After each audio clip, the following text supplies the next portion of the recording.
Des deux équipes, les Girondins de Bordeaux et le stade de Briochin. On avait un petit peu peur, on va vous le dire, ce qui s'est passé en avant-match, qu'il y a eu quelques petites altercations avec les supporters, la police également, des gaz lacrymogènes ont été jetés en dehors du stade Atlantique. On avait peur que le match soit retardé, finalement non, 18h tout pile, voilà, sous une pluie battante tout de même ici à Bordeaux, Guillaume. Ouais, les conditions météo sur la capitale d'Aquitaine qui ont été très compliquées aujourd'hui, là ça va. Comme par hasard, au moment où le stade s'est éclairé pour l'entrée des joueurs, eh bien, la pluie s'est arrêtée. Le vent semble se calmer aussi. On devrait avoir un match de foot dans des conditions plutôt correctes ce soir, avec maintenant les températures négatives. Tout le monde a mis le bonnet dans les tribunes. Sur le terrain, on va aller au premier duel pour se réchauffer aussi. Et bon, allez, ça y est, c'est parti maintenant. Milassana Diabaté, formé à Valenciennes, qui a joué en Ligue 2 dans ce club aussi, fait énormément de bien aux Girondins de Bordeaux. Driss Richard et buteur surtout lors du premier match contre Poitiers, avec Adrien Louveau qui va essayer de trouver une solution. Ça travaille là. Ça travaille avec Amadou Diallo qui va se mettre en position de centre et pour trouver forcément Andy Carroll. Allez, contrôle poitrine en retrait et la frappe.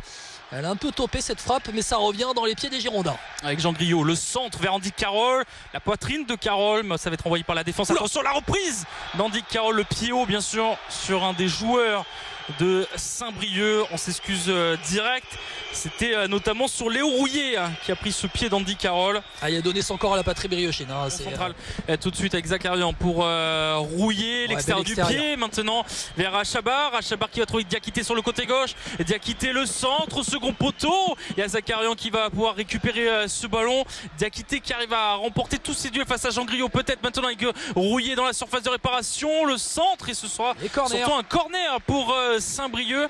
Jean Griot qui a des grandes difficultés sur son côté face à Diakité tout de même. Ouais, avec ces pistons qui prennent de la vitesse et quand on se fait aspirer c'est compliqué à défendre pour cette défense à 4 si on se retrouve en sous-nombre. Et là on voit l'appel des joueurs de côté et le centre couloir pour le côté droit.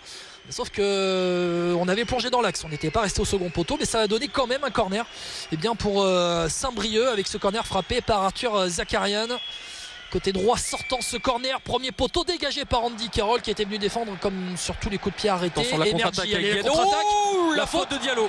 Carton jaune forcément. Carton jaune de Rouillet. En tout cas, faute antisportive de Rouillet. De Rouillet, exactement. Oui, Rouillet, en tout cas, il a voulu couper la contre-attaque. Faute antisportive avec Yambéré. Écoutez, cette ambiance au Matmut Atlantique. Avec Trichard qui donne ce ballon maintenant à Louveau qui allonge le ballon vers Soufiane Bassa, peut-être Soufiane Bassa qui récupère ce ballon. Oh là là, ça passe à côté. Soufiane Bassa qui avait réussi à prendre de vitesse sous de la défense de Saint-Brieuc et malheureusement qui va mettre ce ballon à côté des cages de l'Hostie. Oh, c'était bien joué ça entre Louveau et Soufiane Bassa. La très belle passe verticale d'Adrien Louveau et l'appel de Soufiane Bassa. La défense de Saint-Brieuc était sur sa ligne d'entrée de surface de réparation et l'appel en profondeur de Bassa dans cet espace entre la défense centrale et le gardien Franck Lostis. Beaucoup de rencontres à jouer, à disputer. On sait qu'il y a 2 matchs en retard pour les Girondins de Bordeaux, le Locminé 4 janvier, puis les Herbiers avec, en début février avec Diallo peut-être, le centre. Oh, l'arrêt de Lostis. Oh, l'arrêt de Lostis, la manchette de Franck Lostis et la relance Briochine avec Trazier qui va poser avec Djibril Dio. Djibril Dio, il y avait mieux à faire là plutôt que donner à Andy Carroll. Lui qui est entré en jeu à l'instant même. Efficacité, Barré faute pour maintenant Dio avec Driss Richard. L'accélération sur le côté gauche, il va essayer de trouver Diallo. Diallo qui est retrouvé dans la surface de réparation. Diallo le centre pour Andy Carroll. Oh, ça va passer à gauche de la cage de Franck Lostis.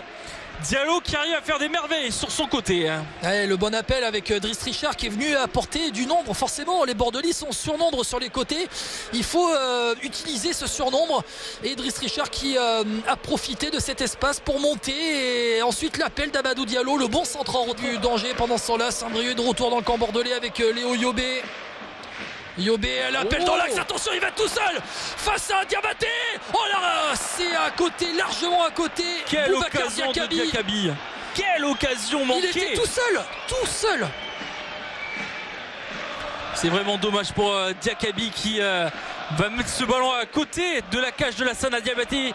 Sacrée occasion pour Saint-Brieuc. On reste à 0-0 dans cette rencontre. Et là, une ou deux passes de plus pour travailler. Le ballon pour Andy Carroll à 25 mètres, 20 mètres. La faute peut-être sur l'attaquant anglais. Position. C'est ce qu'il cherchait. Un coup franc très dangereux. C'est ce qu'il cherchait, Andy Carroll. Ce coup franc bien positionné à moins de 5 minutes de la fin de ce match. Avec bien sûr, il y aura du temps additionnel. Là, cette fois-ci, je pense, par rapport à la première période. Et le carton jaune pour Diakité. Diakité qui va écoper d'un carton jaune. Mady Gundo Diakité, piston latéral gauche de Saint-Brieuc, qui aurait été intéressant dans son couloir gauche, actif, qui aura enchaîné les efforts, qui là a fait faute sur Andy Carroll. Et attention, coup franc très dangereux, mais il va falloir être beaucoup plus précis que sur les coups francs frappés depuis le début de la rencontre. Le chrono qui tourne pendant ce temps-là. Il y a beaucoup de monde autour de ce ballon. Djibril Dio qui va plutôt s'écarter. Mergi qui est là aussi. Bassa, Andy Carroll. Andy Carroll, il a quand même pris 3-4 pas de recul et il se peut qu'il envoie un énorme cachou en pleine Lulu. Alors là, s'il fait soulever tout le Matmut Atlantique. En tout cas, ça va faire réchauffer ce Matmut Atlantique. Allez, c'est parti. Coup franc à suivre pour les Marinés Blancs. On a reculé un petit peu le ballon parce qu'on a essayé de gratter quelques petits mètres pour les Girondins. On n'arrive pas à se comprendre là entre le mur et Franck Lostis également.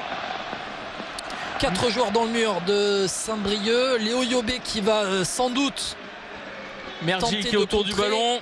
Attention, Mergi ou Andy Carroll pour ce coup franc à suivre pour les Girondins de Bordeaux en fin de match. Pour essayer, attention Andy Carroll, est-ce qu'il va tenter? C'est parti, Andy Carroll. Oh, quelle parade de Franck Lostis. Attention, ça revient.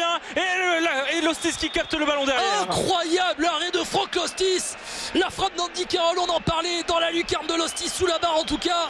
L'arrêt du gardien de Saint-Brieuc qui pour l'instant est l'homme du match très clairement, parce qu'il repousse une énième tentative bordelaise, cette fois-ci dans les dernières minutes. Et là forcément, il y a eu du grabuge sur cette action. On va appeler les soigneurs, gagner quelques secondes et on va buter une passe D. Pour un gardien, ce serait magnifique. Ce serait plutôt pas mal. Allez, coup franc à venir, dernière action de cette rencontre pour les Girondins de Bordeaux. Le coup franc qui va être frappé par le gardien Lassana Diabaté. Le ballon dans la surface de réparation, second poteau. Et ballon qui va être capté par l'homme du match, Franck Lostis, qui permet à Saint-Brieuc de ramener un match nul 0-0 de Bordeaux. Contre-performance pour les Bordelais, grande performance pour le Stade Briochin, grand bravo à eux.